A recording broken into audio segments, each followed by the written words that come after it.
Hello everyone and welcome back to my channel. Now in today's video we're going to be talking about arts and crafts, but specifically we're going to be talking about art. And as many people know, art has been around since the beginning of time and continues to evolve today. Along with these new art styles, that's when crafts came up around the 19th century. The beginning of arts and crafts was a response to new changes that were influenced by the Industrial Revolution. This response was known as the Great Exhibition of 1851, also known as the world's first fair held in London. These changes were soon getting the attention of William Morris, who saw this as a democratic art. In today's world, art is done in many styles with different meanings, while crafting is more of a fun or personal style. This fair inspired people to be creative in their own ways and started to find new ways to express themselves through craftsmanship in the style of their choosing.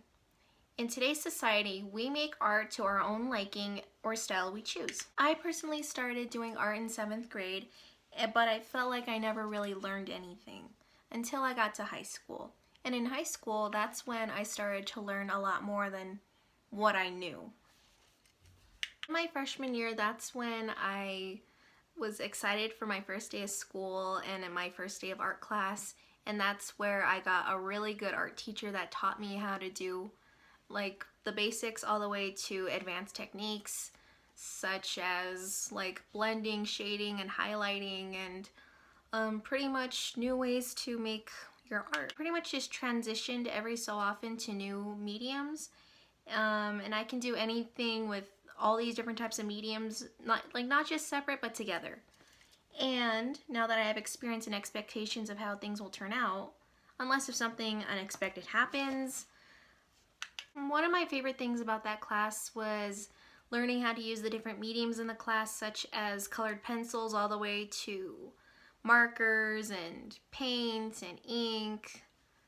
And a couple things I noticed with these mediums is you have to have patience with blending, shading, highlighting, color making, and time management in a timely manner.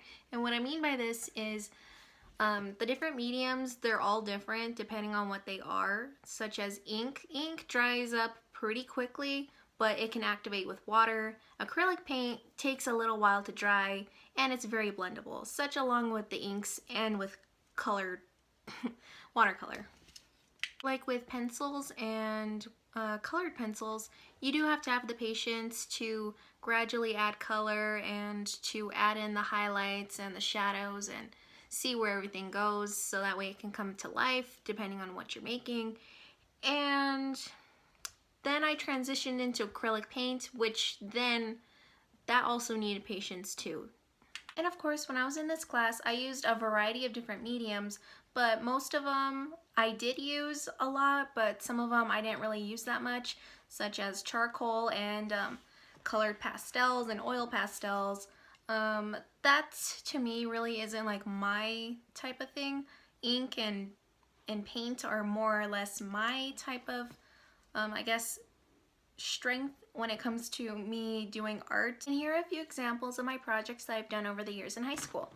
So this first one is made out of chalk pastels. It is a Day of the Dead themed portrait, and it's completely made out of chalk pastels. It's pretty transferable. I don't know if you can see that, but it's pretty transferable. It's super blendable, like as you can see here with the bones, like it's pretty blendable. The colors blend together nicely, and as you can tell here. Here's my second project, and it's made completely out of ink. It is my hyena. So in this picture, as you can see, I use ink for the texturing, and the texture is, you can feel it on here with India ink because the ink is so thick. And I use different shading techniques such as stippling, hatching, and just basic shadows with the ink. I kind of used it as watercolor. And as you can see, I messed up on some spots. Maybe you can tell, maybe you cannot. But these flowers weren't there to begin with. What happened there was I accidentally dropped some ink here. And my teacher said, make it into something out of your mistake. Make something out of your mistakes. And that's what I did. And so I decided to make dandelions because it reminded me of dandelions. And speaking of lions, here is another ink picture that I did, and it's kind of a mixed medium. So here is my lion family, and I did this mostly out of ink. So here it is, all my lions. And here is some of the mediums that I used. I mostly used ink for all my lions, and as you can see, I did stippling on my lions, and I did some stippling on these cubs. And on this one, you can really see, and you can see the fur details on this one.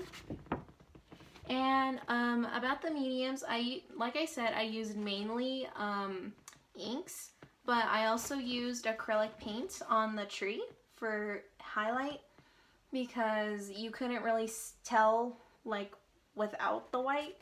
So here is my Lion Pride again, all made out of ink.